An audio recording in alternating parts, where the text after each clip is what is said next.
ఇవాళ ఎవరైనా సరే నేను సవాలు విసురుతున్నా, అది ఢిల్లీలో ఉండే మోడీ అయినా సరే, గల్లీలో ఉండే కేడీ అయినా సరే, చర్చ పెడతాం. పార్లమెంటులోనా, అసెంబ్లీలోనా, రైతు రాజ్యం ఎవరు తెచ్చిండ్రు, రైతులకు అండగా నిలబడ్డది ఎవరు తేల్చుకుందాం. రాండి చర్చలకు. కేసీఆర్ వస్తాడు, కేటీఆర్ వస్తాడు, కిషన్ రెడ్డి వస్తాడు, నరేంద్ర మోడీ వస్తాడు, కాంగ్రెస్ పార్టీ కార్యకర్తలను తీసుకొని నేను వస్తా అని సూటిగా సవాలు విసురుతున్న మిత్రులారా. చట్టసభలే మనకు దేవాలయాలు, అక్కడే మనం చర్చించుకుందాము, వాస్తవాలను ప్రజలకు వివరిద్దాము. ఒకరోజు కృష్ణానది జలాల మీద, ఇంకొక రోజు గోదావరి నది జలాల మీద పూర్తి స్థాయిలో చర్చ చేద్దాము. ఒకవేళ కాదు కూడదు అనుకుంటే ఇంకా 1-2 రోజులు పొడిగించుకొని అయినా దీనికి సంబంధించిన వాస్తవాలను చర్చించుకుందాం.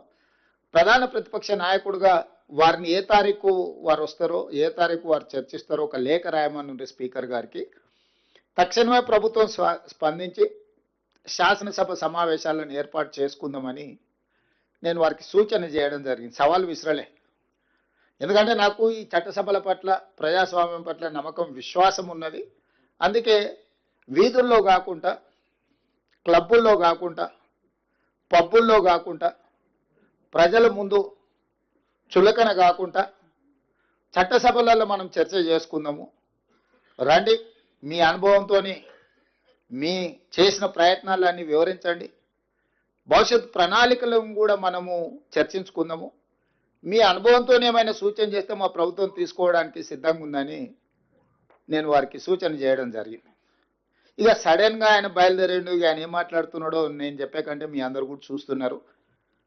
నేను పేరు ప్రస్తావిస్తే నా స్థాయి తగ్గుతుంది కాబట్టి పేరు ప్రస్తావించడానికి కూడా నేను ఇష్టపడడం లేదు. ఎందుకంటే బాధ్యత వచ్చిన తర్వాత బాధ్యతాయుతంగా వ్యవహరించాలని చెప్పి ఈరోజు నేను భావిస్తున్నా.